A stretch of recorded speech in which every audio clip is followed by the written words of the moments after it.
This is Tom Fox. I'd like to welcome you to the newest addition to the Compliance Podcast Network, the Compliance Tip of the Day.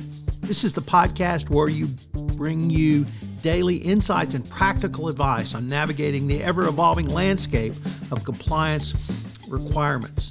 Whether you're a seasoned compliance professional or just starting your journey, my aim in this podcast is to provide you with a bite-sized, actionable tip to help you stay on top of your compliance game. Join us as we explore the latest trends from the Department of Justice, share some best practices, demystify complex compliance issues to help keep your organization doing business ethically and in compliance, and at the end of the day, more profitably. Tune in daily for your dose of compliance wisdom. Let's make compliance a little less daunting, one tip at a time.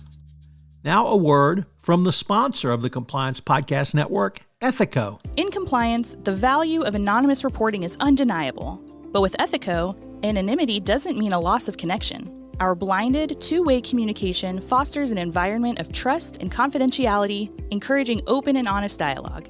It's not just about receiving reports. It's about understanding the story behind each one, creating a culture of integrity and respect. Transform your approach to anonymous reporting with Ethico. Begin your journey at ethico.com/CPN, where you can book a demo, access an exclusive white paper by Tom Fox titled The ROI of Compliance, and utilize our free ROI calculator. In this compliance tip of the day, we look at how the Monaco Memo changed compliance. The Monaco Memo was announced in September 2022 by Deputy Attorney General Lisa Monaco, and it built on many of the topics she first articulated back the year before in October of 2021.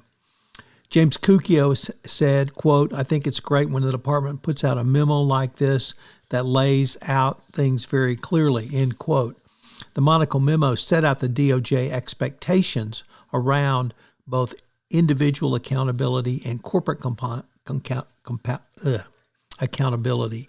It also provided the compliance professional with a variety of informations that had been placed in disparate sources, different speeches, etc., to put them all in one place.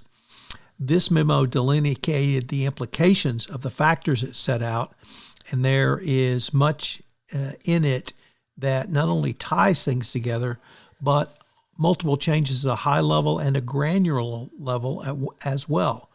It was very impactful for compliance professionals.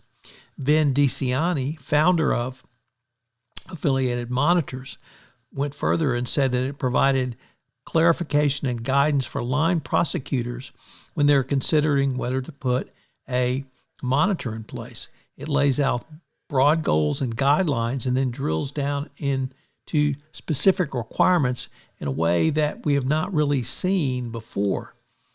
All of these really lead me to conclude that it's there to promote consistency across the Department of Justice, not only in FCPA enforcement actions, but also in a wide variety of other white-collar criminal prosecutions. The memo also emphasized the need for corporations to assess their culture and put in, if not remedial steps, ways to improve your corporate culture, as this is something that will be measured in enforcement actions going forward. If you haven't read the Monaco Memo, I would suggest you do so. It's available at the Department of Justice website for no charge, and it is the most recent memo we've gotten from the DOJ on how they're going to hold individuals and corporations accountable for white-collar crime. The Monaco Memo. As you know, this month's sponsor of the Compliance Podcast Network, including this podcast, is Ethico. Have you ever wondered about the ROI of your compliance program or had concerns with presenting budget proposals to your CFO? Well, I partnered with Ethico to write a white paper on the ROI of compliance and how you can think through compliance as an investment strategy. Ethico has put together a ROI calculator for you. Check them out on the website. This is Tom Fox again. This new podcast, Compliance Tip of the Day, will appear daily. And frankly, it's one of the most requested topics for a podcast that I get on a regular basis. It's going to be short and sweet with one tip with some takeaways that you can utilize to implement into your compliance program. If you've got a question that you would like a tip on, please submit them through our website, and we will use them in an upcoming episode. The compliance tip of the day is a production of the award-winning Compliance Podcast Network.